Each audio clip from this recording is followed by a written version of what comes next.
RSI Flash Media என்கிற சேனலை இதுவரை சப்ஸ்கிரைப் பண்ணாதவங்க மறக்காம சப்ஸ்கிரைப் பண்ணுங்க.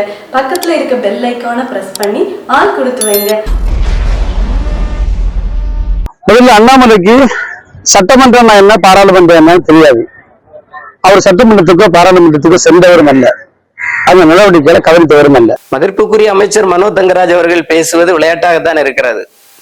அண்ணாமலைஜிக்கு சட்டமன்றமும் பாராளுமன்றமும் தெரியாது, ஆனால் ஊழல் செய்யக்கூடிய அத்தனை அமைச்சர்களுடைய பட்டியலும் அவருக்கு தெரியும். ஒவ்வொரு அமைச்சர்களின் பட்டியலையும் அழகாக தேர்வு செய்து ஒவ்வொருத்தரையும் அணி அணியாக வரிசையாக ஜெயிலுக்கு அனுப்பிட்டு இருக்காரு. இதை விட வேற என்ன வேணும்?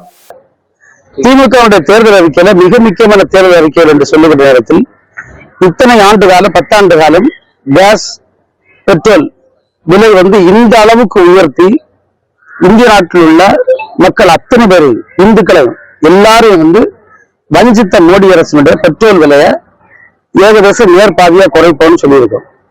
கேஸ் விலையை 500 ரூபாய்க்கு கொண்டு ஏழை எளிய தாய்மார்கள் நம்முடைய இந்து சகோதரிகளுக்கெல்லாம் நம்ம குறைப்போம்னு சொல்லியிருக்கோம்.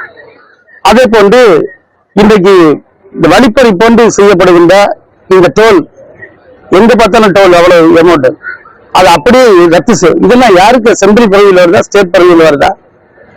அதே போன்று இந்தியா கூட்டணி இந்தியா முழுவதும் இருக்கக்கூடிய ஏழை எளிய மக்கள், குறிப்பாக வட மாநிலங்களில் பட்டினியால் செத்துட்டு இருக்கான் பசியினால. அந்த சாவை குறைக்க வேண்டும் என்பதற்காக எல்லோருக்கும் தமிழ்நாட்டில் இருப்பது கொண்டு அந்த உரிமை தொகை மகளிருக்கு வழங்கப்படும். இந்த அற்புதமான திட்டங்கள் எல்லாமே ஒரு ஒரு பாராளுமன்ற தேர்தலுக்கான வாக்குறுதியா, இந்த மாநிலத்திற்கான வாக்குறுதியா என்பது கூட தெரியாமல் ஒருவர் கட்சி நடத்துகிறாரா, இல்ல ரொட்டீனா எப்போதுமே அவர் பேசுவதற்கு பொய்யை புழுகி விட்டு கொண்டிருக்கிறார்களா என்பதுதான் எங்களுடைய கேள்வி. திமுகவை எடுத்துக்கிட்டீங்கன்னா அவங்க வாயில வாரதெல்லாம் வாக்குறுதி தான். எது வேணாலும் அள்ளி வீசுவாங்க. கேஸ் விலையை குறைச்சிடுவேன்னு சொல்லுவாங்க, பெட்ரோல் விலையை குறைச்சிடுவேன்னு சொல்லுவாங்க. ஆனா எதுவுமே நடக்காது. அது பொதுமக்களுக்கு எல்லாம் தெரிஞ்சு போச்சு. இவங்க அறிவிக்க விட்ட உடனே அவங்க எல்லாம் கைதட்டி சிரிக்க ஆரம்பிச்சுட்டாங்க, எதுவுமே பண்ண மாட்டாங்க அப்படின்னு.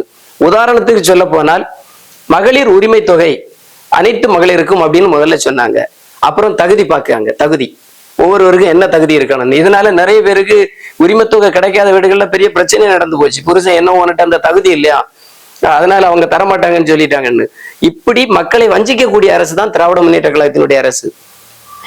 அமைச்சர் மனோ தங்கராஜ் அவர்கள் ஒரு பத்திரிகையாளர்கள் சந்திப்புல சொல்லியிருக்காரு, வட இந்தியாவில பஞ்சம் பசி பட்டினியால செத்துட்டு இருக்காங்க அப்படின்னு.